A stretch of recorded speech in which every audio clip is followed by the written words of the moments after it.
चलिए तो आज हम लास्ट टेंस पढ़ते हैं, फ्यूचर परफेक्ट कॉन्टिन्यूअस टेंस।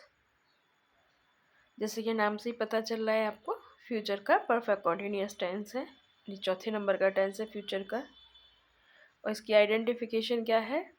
जिस हिंदी वाक्य की मेन वर्ब के अंत में ता रहेगा, ती रहेगा, ते रहेंगे, ते रहोगे, या रहा होगा, रहे होंगे आदि लगा रहता है।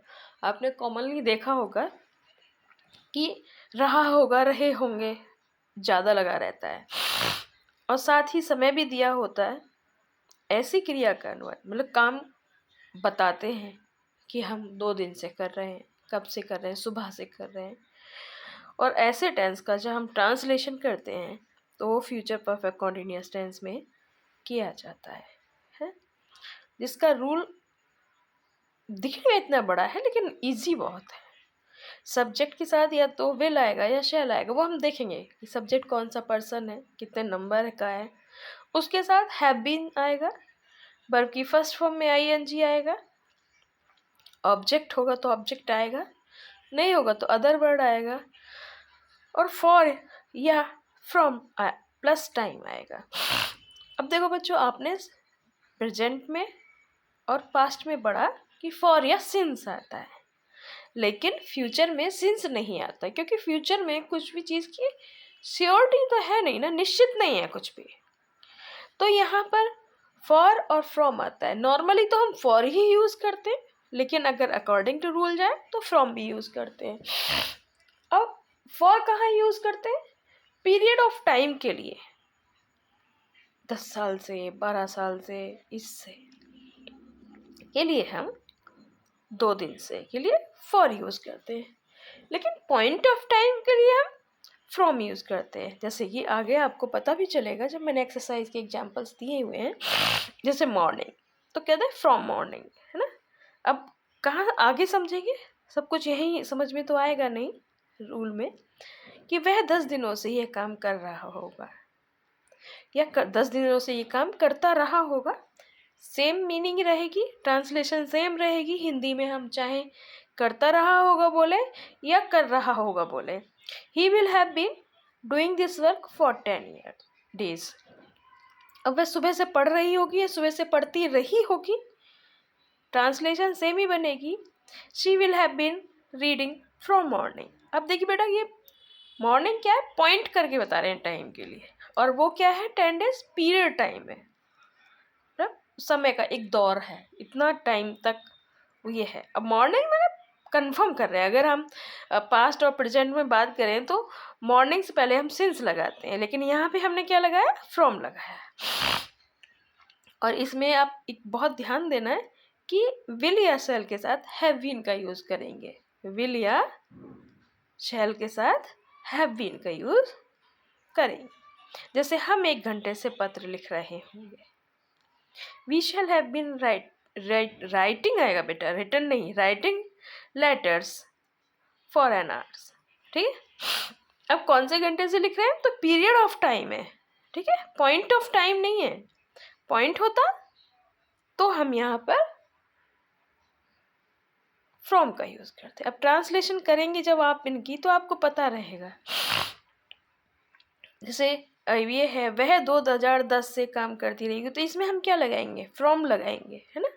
और पहला जो टेंस है, मैं 2 घंटे से दौड़ता रहूँगा या मैं 2 घंटे से दौड़ रहा होऊंगा, तो क्या कहेंगे, I shall have been running for 2 hours, है ना। हम 10 मिनट से खाना खा रहे होंगे, we shall have been eating the food for 10 minutes, है ना। तो करिएगा। छोटू का नाम छोटू ही होता है, मतलब किसी का नाम बोला गया। बचपन मीन्स चाइल्डहुड होता है। क्या होता है, चाइल्डहुड। अब चाइल्डहुड को क्या बोलेंगे आप, पीरियड ऑफ टाइम बोलेंगे या पॉइंट ऑफ टाइम बताएंगे? बताइए आप, क्या बताएंगे आप इसके लिए, ज़रूर कमेंट करके बताइए कि ये कौन सा आपका टाइम है, चाइल्डहुड। ठीक है। मैं शनिवार से ये काम कर रहा हूँ, तो ये पॉइंट ऑफ टाइम है। ठीक है। बच्चे 4 बजे से शोरगुल मचा रहे हैं, ये कौन सा पॉइंट ऑफ टाइम है कि 4 बजे से मचा रहे हैं। ठीक है। इसको हम ट्रांसलेट करेंगे। मेरी कोशिश ये रहती है कि घुमा फिरा के जो मैंने इंग्लिश में दिए हैं उनको हिंदी में दूं, और जो हिंदी में दिए मैं उनको इंग्लिश में दूं, जिससे कि आप शब्द थोड़े बदल जाएंगे लेकिन चीज़ें जो रूल्स हैं वो सेम टू सेम ही रहते हैं।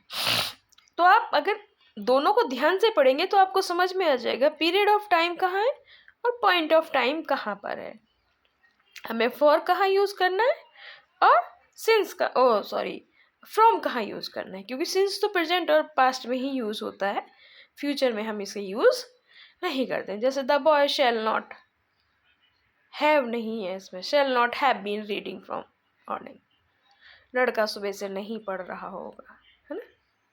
अभी दो फ्यूचर कॉन्टिन्यूअस में और फ्यूचर परफेक्ट कॉन्टिन्यूअस में पहचान क्या होती है, सेम होते हैं दोनों, लेकिन फ्यूचर कॉन्टिन्यूअस में टाइम नहीं दिया गया होता है, फ्यूचर परफेक्ट कॉन्टिन्यूअस में टाइम दिया गया होता है। फ्यूचर कॉन्टिन्यूअस की जब हम ट्रांसलेशन करेंगे तो सब्जेक्ट के साथ विल बी या शैल बी प्लस वर्ब की फर्स्ट फॉर्म में आईएनजी आएगा, लेकिन अगर हम फ्यूचर परफेक्ट कॉन्टिन्यूअस की ट्रांसलेशन करेंगे तो शैल या विल के साथ हैव बीन भी आएगा। क्या आएगा, हैव बीन आएगा। तो जो फर्स्ट टेंस है द बॉय शैल नॉट, तो इसमें हैव जो है वो मिसिंग है, ठीक है, उसको हैव यूज कर लेना आप लोग। The peon of the school will not have been ringing the bell for half an hour, कि स्कूल का चपरासी आधे घंटे से घंटी नहीं बजा रहा होगा या बजाता रहेगा। एक छोड़ दिया मैंने, Rekha will not have been helping you for 3 years, Rekha 3 सालों से तुम्हारी मदद नहीं कर रही होगी या 3 सालों से मदद नहीं करती रहेगी। तो आप कीजिए इनको। अब ये निगेटिव के ही एग्जाम्पल थे ऊपर। निगेटिव में क्या होता है, जब हमारे कई सारे हेल्पिंग वर्ब जब लंबी हो जाती है तो पहले वर्ड के बाद ही हम उसमें नॉट लगा देते हैं, ये ध्यान रखिएगा। पहले वर्ड के मैंने आपको फ्यूचर कॉन्टिन्यूअस में भी बताया, परफेक्ट में भी बताया, फिर बता रही हूँ कि शैल या विल के जस्ट बाद हम नॉट लगाते हैं। हैव बीन है या बी है या हैव है, वो सब उसके बाद आता है।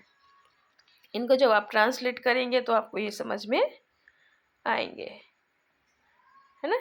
इंट्रोगेटिव में क्या करेंगे बेटा, इंट्रोगेटिव में जो विल और शैल है उसको हम पहले ले आएंगे, रूल पूरा वैसा ही अप्लाइड करेंगे जैसा हमने किया है, और लास्ट में जो ध्यान देने योग्य है क्वेश्चन मार्क जरूर लगाना है हमें। क्या लगाना है, क्वेश्चन मार्क जरूर लगाना है, ठीक है। जैसे क्या क्या बच्चे 2 घंटे सोते रहेंगे या क्या बच्चे 2 घंटे से सो रहे होंगे, तो will the children have been sleeping for 2 hours, will the ladies have been singing from morning. अब ये क्या पॉइंट ऑफ टाइम आ गया, क्या महिलाएं सुबह से गाती रही होंगी या गाती रहेंगी, है ना।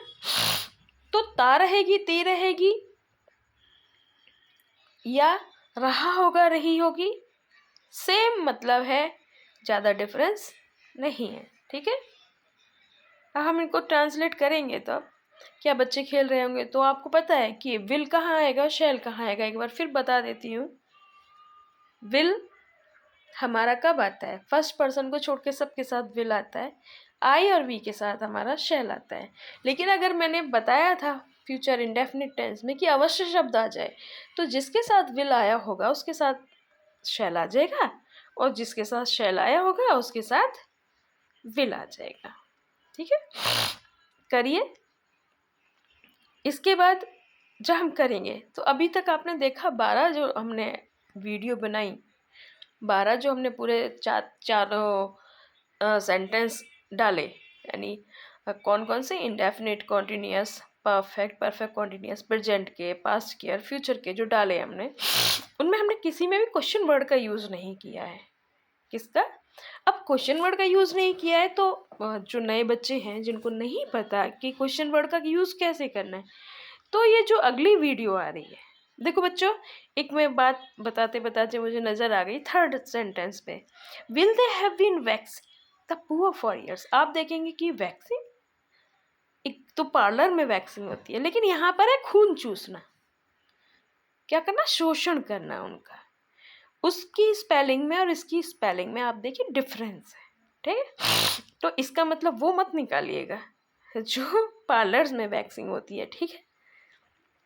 तो मैं बात कर रही थी क्वेश्चन वर्ड के। तो इसके बाद में जो हमारी वीडियो आ रही है नेक्स्ट, उसमें सारे हमारे प्रश्नवाचक शब्द जितने भी हैं, या जिन्हें हम बोले WH फैमिली, वो पूरा WH फैमिली हम इसलिए बोलते हैं कि जितने भी प्रश्नवाचक चिन्ह है, जहाँ तक मैं जानती हूँ, जहाँ तक मेरी नॉलेज क्योंकि ये तो कोई भी सब्जेक्ट बहुत विशाल होता है ना, ह्यूज होता है कि उसके बारे में आप पूरा कितना ही जाने। लेकिन मैं जितना जानती हूँ मैं उतना बता रही हूँ कि मेरे आज तक अपनी लाइफ में WH के अलावा कोई क्वेश्चन वर्ड देखा ही नहीं। आप देखिए मोस्टली WH या एच से हाउ होता है हमारा, how many, how much, how far, how long, when, where, what, why, सब कैसे हैं हम देख पा रहे हैं, सुनते हैं तो सारा WH, इसीलिए हम उसको WH फैमिली भी पुकारते हैं। तो जो नेक्स्ट वीडियो आएगी उसमें हम क्या करेंगे बेटा, WH फैमिली को पढ़ेंगे, यानी क्वेश्चन वर्ड्स को पढ़ेंगे। जब क्वेश्चन वर्ड हमारे कंप्लीट हो जाएंगे फिर हम पढ़ेंगे एक्टिव एंड वॉइस को, active voice and passive voice को पढ़ेंगे। क्योंकि जब हम एक्टिव और पैसिव बनाएंगे तो हमारे सिर्फ नॉर्मल नेगेटिव, अफर्मेटिव या इंट्रोगेटिव ए यानी हेल्पिंग वर्ब वाले नहीं आएंगे, वो क्वेश्चन वर्ड वाले भी आएंगे। और उनको पूरा करने के लिए हमें इन 12 वीडियो के अलावा वो वीडियो देखना भी मस्ट है। अगर वो वीडियो हम नहीं देखेंगे, नहीं समझेंगे, और जहाँ तक मुझे लग रहा है कि एक वीडियो में तो सारे क्वेश्चन वर्ड नहीं होंगे, लेकिन जो बेसिक क्वेश्चन वर्ड है वो पूरी कोशिश करेंगे कि वो एक ही वीडियो में कवर अप हो जाए। अगर आपको अच्छा लगा हो तो आप लाइक कीजिए। अगर कुछ समझ नहीं आया हो या कुछ सुझाव देना चाहते हैं, आप अपने सजेशंस देना चाहते हैं कुछ इम्प्रूवमेंट के लिए, तो कमेंट में ज़रूर लिखिएगा। And thank you.